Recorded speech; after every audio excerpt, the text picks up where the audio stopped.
Good afternoon, everyone. Today's debate is that the United States government should legalize gay marriage.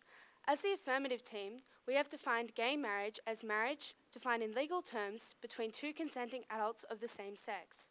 We believe, additionally, that it is a human right, as defined by the UN. Men and women of full age are entitled to equal rights as to marriage, during marriage, and at its dissolution. We believe that the US government should legalize gay marriage as it will lower the incidence of discrimination and hate crime as it increases acceptance, that it will allow America to continue to proceed with modern ideals and continue being an influential world leader, that my second speaker, Samantha, will discuss the economic benefits of how marriage is a fluid social institution, and that there is no real basis to opposing gay marriage, that the benefits outweigh the opposition. I'll proceed to my first point, that gay marriage, the legalization of gay marriage will lower the incidence of discrimination and increase acceptance. If something is prohibited by law, people are inclined to have a negative attitude towards it, appropriately so in most cases. Acceptance of homosexual relationships has increased dramatically over the past 50 years. However, people who identify as interested in the same sex are still victims of discrimination and hate crimes, increasing their chance of developing a mental illness and suffering violent experiences. A major instigator of the stigma still surrounding lesbian, gay, bisexual, and transgender people in the US is the fact that the law prohibits them from engaging in what many believe to be a person's rite of passage in adult life. Exclusion from marriage, an integral aspect of Western culture, is effectively exclusion from society. Images and concepts of happy families are fed to American children by the media from the time they're able to comprehend a television set. Denial of access to the happy family, so ingrained into a person's understanding of life, creates an us and them mentality, from which springs discrimination. The same-sex attracted person is distanced, stigmatized, and victimized. People are less inclined to encourage education about sexuality and gender identity, further increasing negativity and false information, and creating additional stigma. This is especially damaging for lesbian, gay, bisexual, and transgender youth. They make up 10% of the population and 30% of youth suicides, as they are 2 to 5 times more likely to attempt suicide, and are more inclined to be victims of bullying, harassment, and physical assault. By legalizing gay marriage, stigma is erased. Discrimination and hate crime will lower, and countless lives will be saved. Education will become more widespread, understanding of sexuality will grow, and suicide rates will lower. The US is a world leader. By eliminating discrimination within their law, they'll encourage others to do the same, effectively saving lives across the globe. It's quite simple. If love is legalized, there'll be less hate. Where's the downside to that? My second point is that if gay marriage is not legalized, America will not move with the times to their detriment. The bigger they are, the harder they fall. A superpower has yet to master the art of keeping that title. Historically, nations have imploded due to internal and external factors. The recurring one, an inability to move with their times. The US has proven itself a mighty power. They're fairly liberal in their fundamental principles. However, there is one aspect they've yet to catch up with. One area in which their European and other Western counterparts are beating them, gay marriage. To legalize gay marriage is to grant a civil right to an entire population, to encourage equality with no exceptions. If they remain socially conservative, not only will their other nations view them in a different manner, but their own population will wonder why they are so highly ranked. To deny human right as a charter member of the United Nations and a permanent member of the Security Council is quite frankly embarrassing, especially when they aided the definition of Article 16 of the Declaration of Human Rights, which states, men and women of full age are entitled to equal rights to marriage, during marriage, and at its dissolution. History dictates that a country that ignores the societal requirements of its people will do so at its own detriment. Take Russia, for example. At the turn of the 20th century, workers were not permitted to strike, have trade unions, or to change their working hours. They rebelled, Russia fell. Of course, something of that nature won't occur in the US today, but it seems they're defying their own historic principles, ones that they take pride in. If America had been socially conservative when prohibiting slavery, would it be the same strong nation founded on freedom? Would it have come as far as having an African American president had it been non-liberal? It would be weak, and that is the approach it is encouraging by disallowing same-sex couples to marry. The US is not enabling itself to reach its full potential, nor is it allowing its citizens to reach theirs by continuing to nationally prohibit gay marriage. As an influential world leader, it sets an example for other nations who are now bettering them socially. Ultimately, what does the US have to lose, and how much has it to gain? Thank you.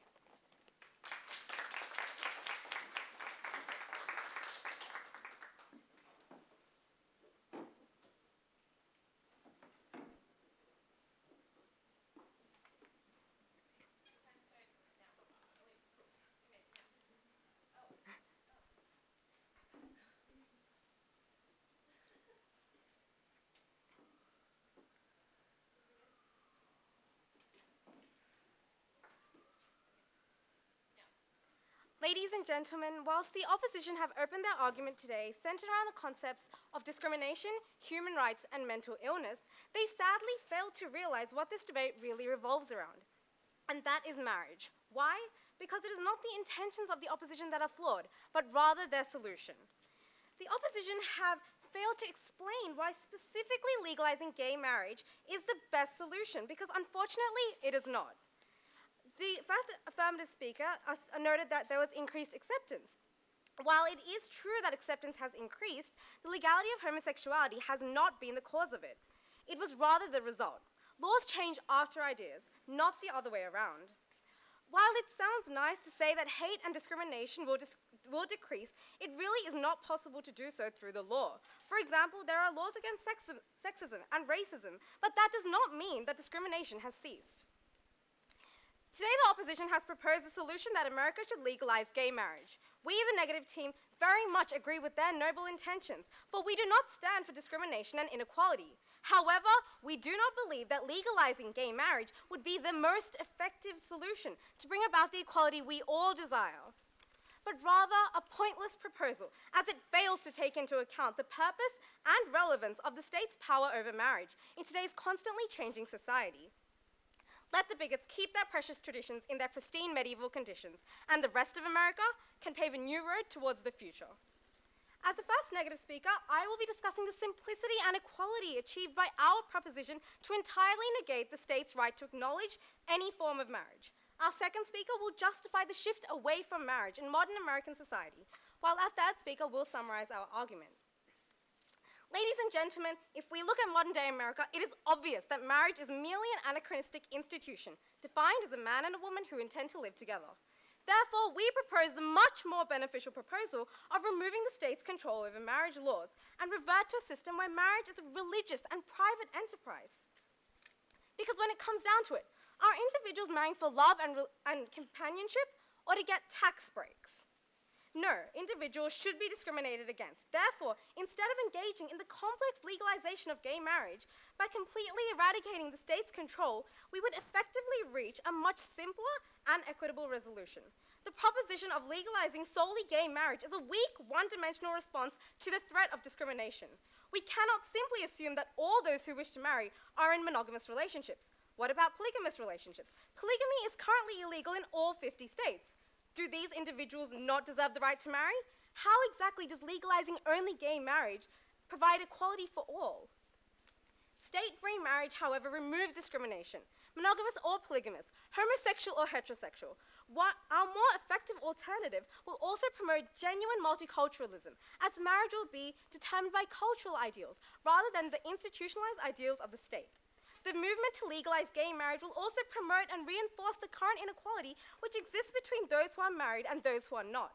In 2009, the New York Times compared a hypothetical married couple with an equivalent earning non-married couple to see exactly how much inequality arose from the government's privileges to the married couple. They discovered that the unmarried couple's lifetime cost was $467,562, while the married couple's was only $41,196, along with better health insurance and lower taxes. If this isn't discrimination, then what is? Legalizing gay marriage would substantially reduce living costs for many within the gay community, but again, only for some. The American Constitution was not designed to appease some, it was designed to appease all. Many single individuals, regardless of sexuality, continue to suffer from institutionalized singleism or discrimination based on marital status. Today, more than 1,000 laws provide overt legal and financial benefits to the married. Legalizing gay marriage will only further strengthen these unfair marriage benefits commissioned by the government. We will see more people engage in marriage for the purpose of reducing their high living costs, eroding the definition of marriage as an act of love in the first place. The move to legalize gay marriage is a poorly executed plan, as it remains rid with high levels of discrimination towards certain groups within society which are seen by the opposition as insignificant and whose civil liberties are unworthy of being recognized. As stated before, marriage privatization will recognize all. Marriage will be a universal right rather than discriminatory. It will be in the name of fidelity rather than financial benefits. And in turn, it will bring marriage closer to its true meaning, which stood long before state intervention, and possibly gain back some of its earlier respect. The state's control over marriage should be negated because at the end of the day, it's not the rubber stamp from the government that people recognize. It's the process of standing up in front of a gathering of family and friends, exchanging solemn vows of commitment. All individuals deserve marriage equality. However, the narrow-minded solution of solely legalizing gay marriage is ineffective, inadequate, and outdated. Let the bigots keep their precious traditions in their pristine medieval conditions, and the rest of America can pave a new road towards the future.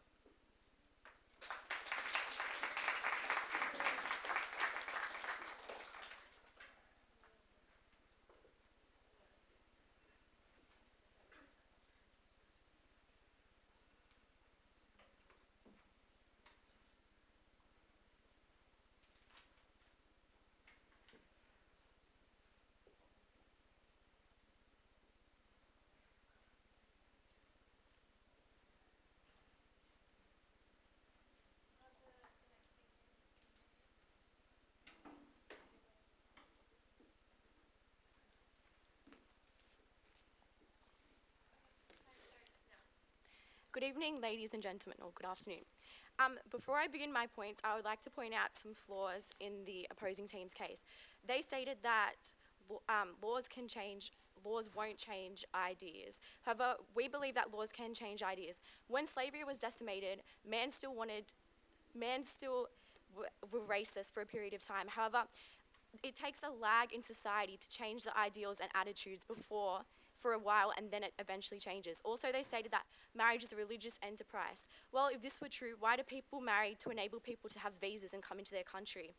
America is a secular country where the state is separate from the government, where the religion is separate from the government. And if a church wants to have a say in state and national affairs, then they should pay taxes. Now to begin my points. So, the United States should legalize gay marriage. I have two main points which I'm going to talk about today.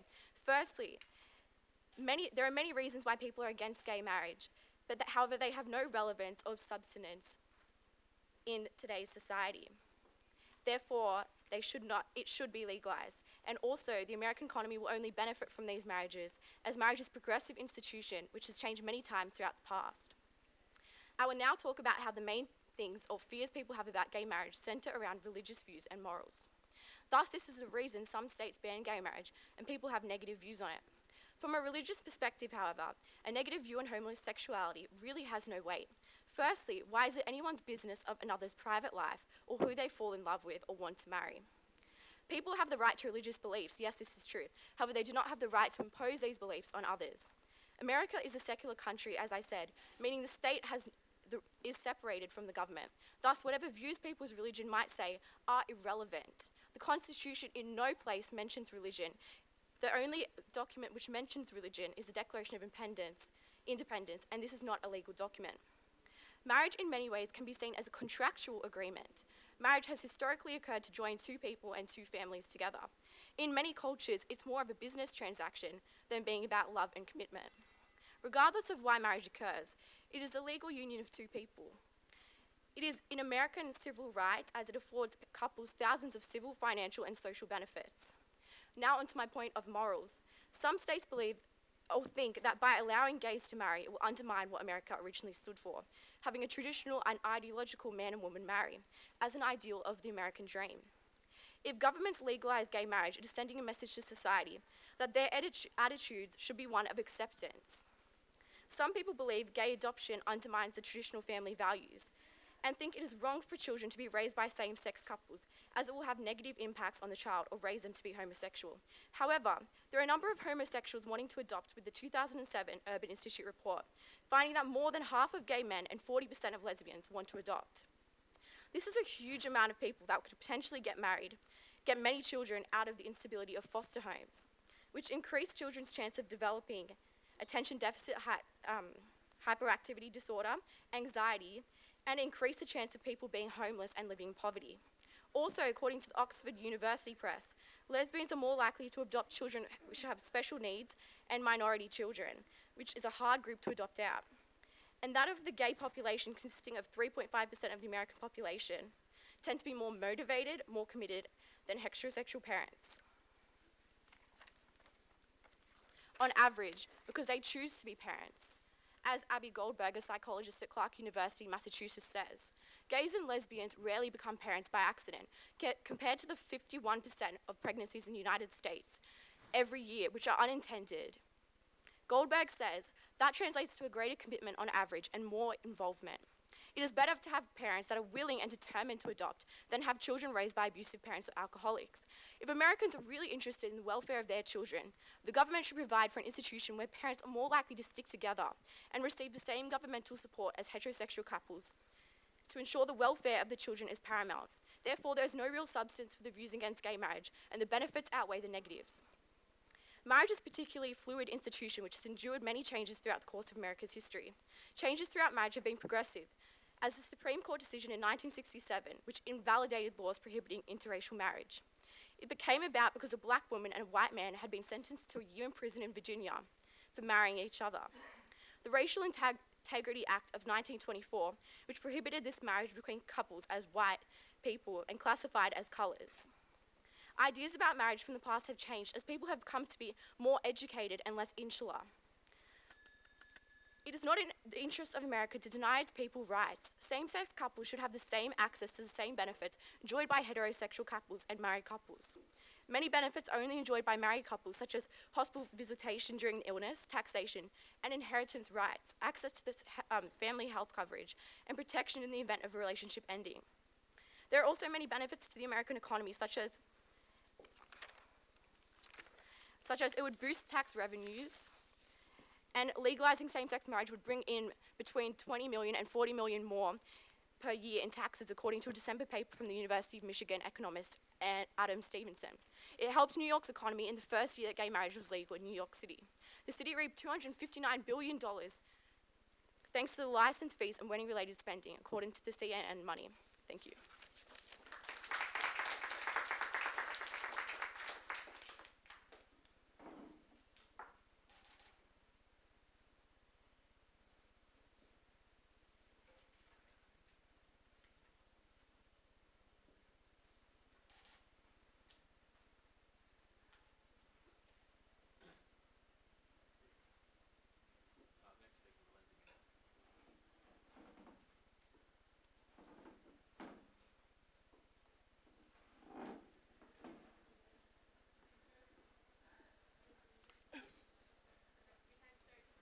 Alright, so we would like to remind the opposition that the debate today is about gay marriage.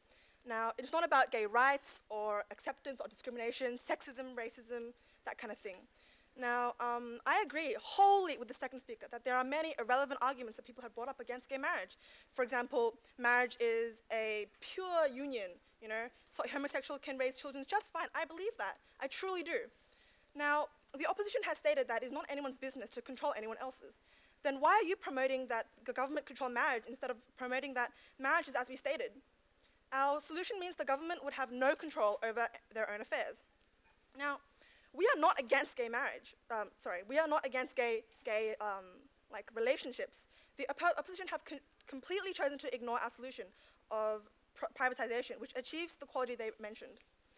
Now, marriage is just a word and a title, and nothing the second speaker has said is of relevance to gay marriage.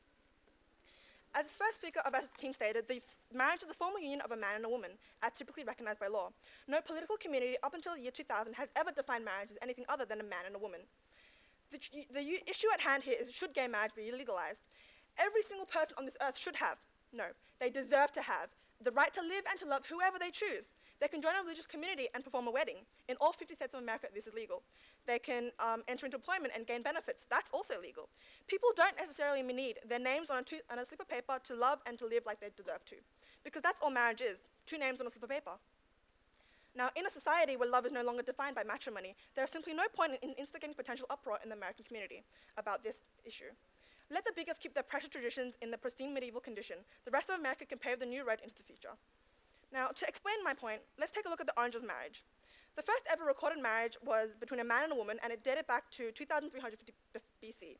But marriage back then had little or almost nothing to do with love. The sole purpose of a marriage was to bind a woman to a man in order to guarantee that the man's children were biologically his heirs. Now, if she failed to produce these children, the man could return the woman to her father and marry someone else. This is a little bit outdated. So, in principle, marriage exists to encourage procreation. Now, I realize this may be a quite offensive thing to say, as there are many couples out there who are unable to have children or do not wish to have children. And I say this next sentence with the utmost amount of respect. Yes, marriage nowadays is different from what it used to be 5,000 years ago, but if we look at the raw principle of marriage, it was a binding between 2 people to produce children and raise them so that they may continue the lineage. Now, same-sex couples are biologically unable to do this. There's adoption, yes, and there have been statistics to show that same-sex couples are able to raise children just fine. But the point I'm making is that same-sex couples do not fit the traditional requirements of marriage, and it just holds no relation to them. There is little to no point in causing potential uproar against something that's simply not relevant. See, marriage is an archaic institution created with little regard to the rights of humans. There is no point in placing such importance on it, and many people nowadays are choosing to live in de facto relationships instead of getting their names printed out on a piece of paper. Since June 1999, the Property Relationships Act defines a de facto relationship as one which includes 2 adults who live together as a couple, but are not married or are of direct relation. This means that the law now covers gay couples. This also means that while people married gain benefits for being in a legally recognized union, so do the unmarried. For couples who are unmarried, laws of cohabitation cover their benefits and potential division of equity. Marriage is just not something that is of importance anymore. Same-sex couples should be able to enjoy their rights and live their life without having to worry about being viewed as lesser or below. More and more people are choosing to marry later in life, or simply just staying unmarried. Marriage simply does not hold the same significance as it did back then. For same-sex couples, the term marriage itself holds the same relevance as, say, the carbon tax would hold to a horse. Now, personal human relationships should not need to have approval from the government. Consenting adults deserve to form whatever domestic partnerships they choose to deem appropriate. Marriage is an archaic concept, and the partnerships of human relationships should not be litigated. It is not worth instigating unrest in the American community over something that is simply irrelevant. Let the bigots keep their precious traditions in their pristine medieval condition. The rest of America can pave a new road into the future.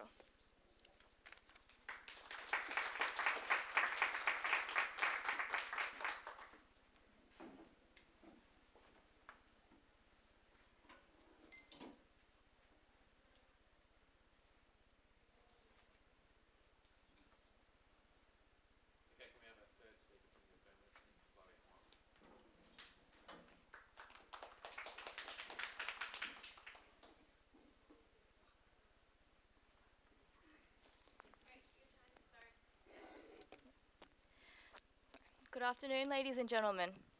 The most topical issue in today's debate has been whether marriage itself as an institution is redundant and obsolete or not. While this is a defined and firm stance that the opposition have taken, we believe that this doesn't really have any real relevance to whether homosexual marriage should be legalized or not. To back their case today, the opposition has taken up 2 key points, the first being that the government should negate their rights to control marriage, and secondly, that America should shift their focus from marriage. In contrast, this side of the House has brought up 4 key points to why the US government should legalize gay marriage. These being, firstly, that the legalization of gay marriage will decrease discrimination and increase acceptance. Secondly, that a country must move with its times, and the only way to do this is to legalize gay marriage. Thirdly, that there is no real basis for the reasons against gay marriage. And fourthly, that that there will be exponential and significant benefits to both the American economy and the American individual through legalizing gay marriage. However, the opposition has brought up the point of privatizing marriage. We would like to ask the opposition, how do they propose to privatize marriage? They have provided no practical process on how to privatize marriage. Furthermore, other than the tangible benefits of being in a marriage, as it's defined by the U.S. Law, which Samantha has talked about in length, for example, tax benefits and family insurance, there are many emotional and psychological benefits to being in a marriage. Furthermore, without the classification of marriage, whether hetero or homosexual, many functions of American society would simply not be the same without the definition or confinement of a marriage. How will hospitals know who to admit to visitation, who to allow visitation rights to when there is no such definition as a marriage on paper? How will insurance brokers know who to give family insurance to if there is no legal definition of a marriage? How will the government know who and how much to tax couples? Isn't it simply easier to, with these same rights, yes, and responsibilities of marriage, isn't it easier to give these to homosexual couples as well as heterosexual couples? The opposition also claims to be for love and equality. They call marriage simply two names on a piece of paper. The opposition has brought up the history of marriage, its roots in misogyny and in contractual agreements as a argument against marriage. However, this just proves the fluidity and the changing nature of marriage and how it can adapt to new definitions and functions. The opposition has stated that homosexual couples do not fit the traditional purpose of marriage, this being to procreate and create children. However, would the opposition propose that infertile couples or couples who are post-menopause not be able to marry because they cannot create children?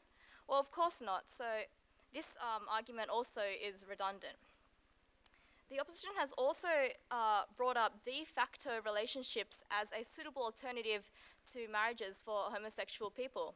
However, as we have stated, and my team has proven, de facto relationships simply do not have the same rights or responsibilities as a marriage currently in the US government. Now, onto my substantive. Our first argument today was that the legalization of gay marriage will decrease discrimination and increase acceptance.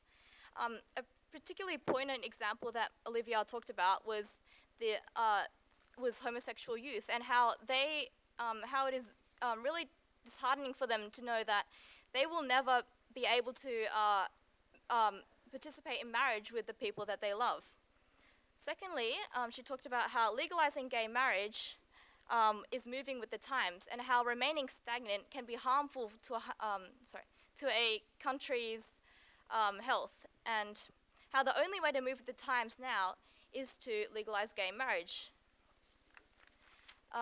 Thirdly, we talked about how there is no real basis now as to why we should oppose gay marriage in America.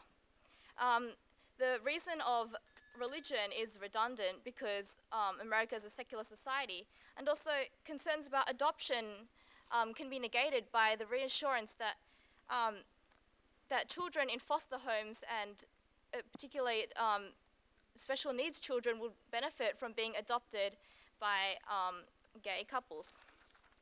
Finally, Samantha talked about how there are innumerable benefits to both individuals and society in America, which can be brought about by the legalization of gay marriage. Tax revenues from marriage and even increased spending in the byproducts of marriage can be given to the American economy, and also the benefits which have been so widely debated in today's debate. So in short, the legalization of gay marriage by the American government will be beneficial to the world, to the country, and to the individual. And for the above reasons, we are proud to affirm. Thank you.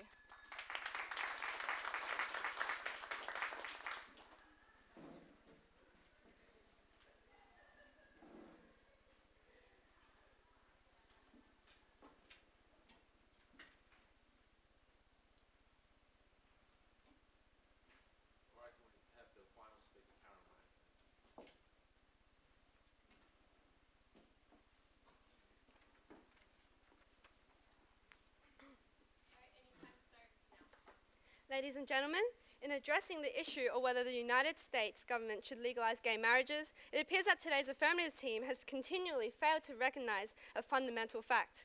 It is that because of the significant revolutions in terms of America's attitudes, values, and beliefs, not only is society acknowledging and more accepting of the same-sex couples, but even more predominantly, America has become a society where love is by no means only defined by marriage. And ladies and gentlemen, that is exactly why the United States of America should let the bigots keep their precious traditions in the pristine medieval condition, whilst the rest of America can pave a new road towards the future. Now, based on what the third affirmative speaker said, are they saying that the meaning of marriage is irrelevant to the topic of gay marriage? Like, I'm sure everyone here understands that that argument is flawed. Moreover, the opposition questioned our proposition stating that taxes, etc., cannot be collected by the government. However, we are simply proposing separating marriage and the law, not marriage and the government. The opposition also said that gay marriage should also get marriage benefits. Do they know that these benefits already exist? It is the government, again, meddling in the society's personal affairs, which they themselves said was undesirable. The state is a free marriage removes the government's control. The opposition continually talk about the discrimination against gay individuals, yet their very own proposition to legalize gay marriage causes discrimination itself. This is hypocrisy, as the opposition overlook equality achieved by all, which is achieved by marriage privatization. Also, the first affirmative also stated that exclusion from marriage does not equal exclusion from society. Now, this is completely incorrect. The increasing number of de facto relationships within America, again, only goes to show the correspondingly decreasing importance of the whole concept of marriage. When a progressively large percentage of couples in the US are opting for the option of staying unmarried, one cannot help but to question themselves. Is the legalization of gay marriage really as big of a deal as people make it seem? Again, I would like to ask, is it really worth the time, the money? Is it worth risking the possibility of chaos and riots? Is the opportunity cost worthwhile? Is what we will gain greater than what we will forego? And all this is in the name of equality that won't be achieved, and in the name of an outdated and archaic concept, that is marriage. The legalization of gay marriage will not reduce discrimination.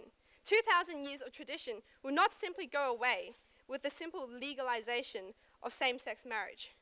For the past few decades, the United States as a nation has increasingly come to recognize that the importance of equality amongst all citizens.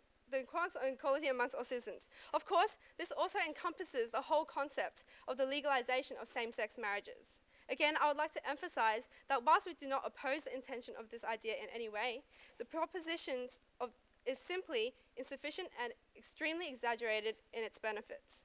The United States will make the correct decisions for the benefit of its own nation. Comparing the US to any other nation is by no means reasonable.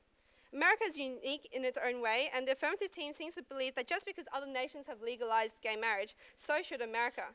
Unfortunately, this is the equivalent of forcing a foot, which is too big, into a tiny shoe.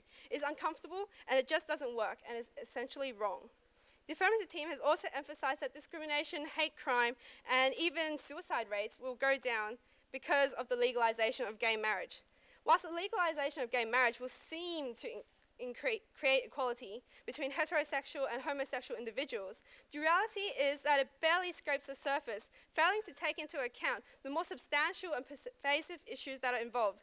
Legalizing gay marriage, yes, it will allow gay couples to access more government benefits, and yes, it provides America with a morally righteous front, and yes, it may seem that equality has finally been achieved, but no, the legalization of gay marriage will not reduce discrimination in society and discrimination in the workplace. It will not increase equality in America, and no, the legalization of gay marriage cannot and will not give America the idyllic and almost far-fetched results that it is expected to. Now finally, I would like to say that all in all, the legalization of same-sex marriage in the United States of America is an idea that is essentially a double-edged sword.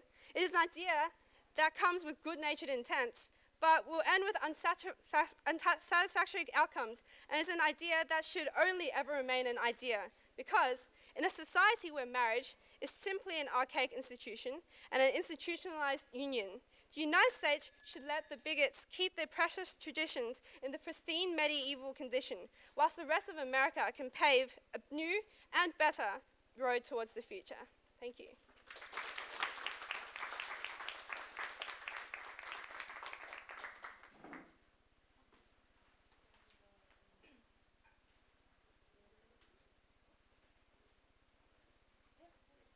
Right, thank you very much for that very stimulating debate. So the adjudicators are just going to retire to the room next door. You can talk among yourselves. We'll discuss our opinions on this, and then we'll come back and announce the result. Thank you. All right, thank you very much for your patience, and thank you for what, as I said, was a very stimulating debate.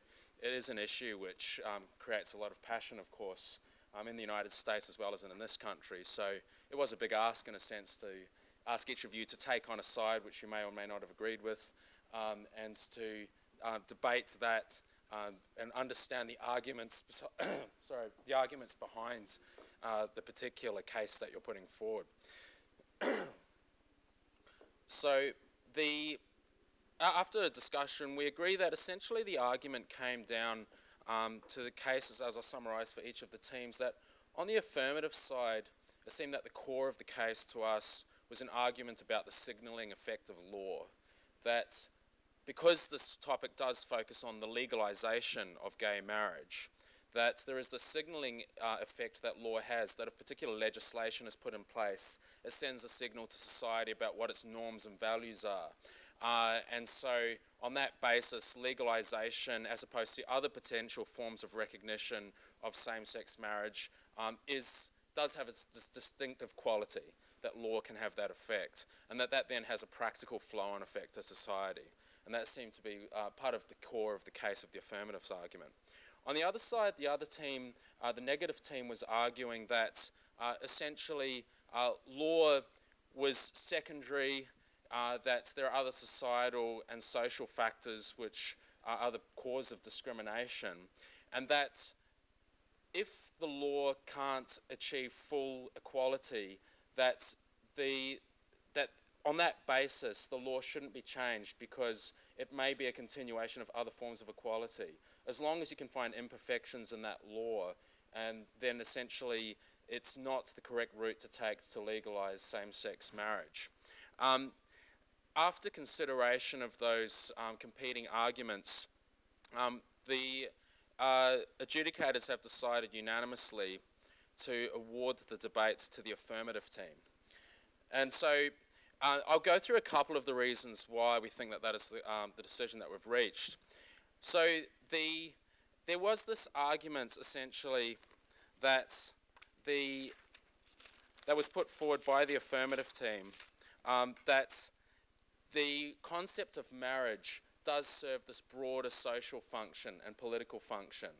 That it's not just about love per se. There was an acknowledgement of the economic benefits of marriage, that it does have this particular institutional significance in American politics. And if you remember, part of what we're looking at is to be able to look at these issues in their full context. The way that marriage has been debated, and same-sex marriage has been debated in the United States, has been in this broader context about all of the different functions that it serves.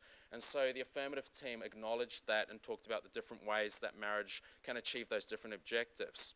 The case that was put forward by the negative team, although very commendable, narrowed marriage down to this ideal of love and stating those moral principles which sound very attractive, but then there wasn't necessarily a connection with how the laws in the United States would be adapted to be able to give recognition to that particular ideal of marriage. That there wasn't a connection between saying on the one hand that marriage is about love, and how do you actually implement these laws through the United States. I would note that neither team fully grappled with or acknowledged the particular constitutional questions that are raised by this question and by this particular topic in the United States. That is, if we were debating this topic in Australia, it'd be a quite straightforward proposition that the Australian government can legalise marriage, because under the Australian Constitution it is part of the federal government's powers, and that's the reason why there's particular pressures on the Australian government to do with this issue. In the United States, the US Congress and the President have no power whatsoever to legalise gay marriage.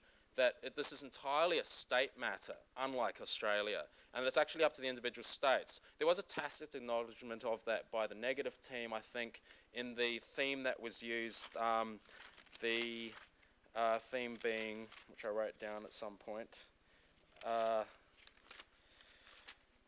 about essentially preserving the anachronistic rights of particular states, let the bigots keep their traditions, their pristine traditions and their medieval conditions. And so that did seem to allude to the fact that in the United States, it is up to particular individual states to be able to create marriage laws. And so some states could preserve a very narrow definition of marriage, whereas other states already have legalised gay marriage, in states such as Massachusetts and so on. And so there was that distinction. I think that if the teams had have discussed some of those constitutional questions, the fact that the government can't actually legalise marriage in the United States in the way that was maybe implied, that may have led to some different conclusions. But nevertheless, we have some individual comments on each of the speakers if you wish to hear them. And so if you wish to see any of the adjudicators after the debate, you're most welcome to come and speak to us. But otherwise, congratulations. I believe that we'll be presenting some prizes now. So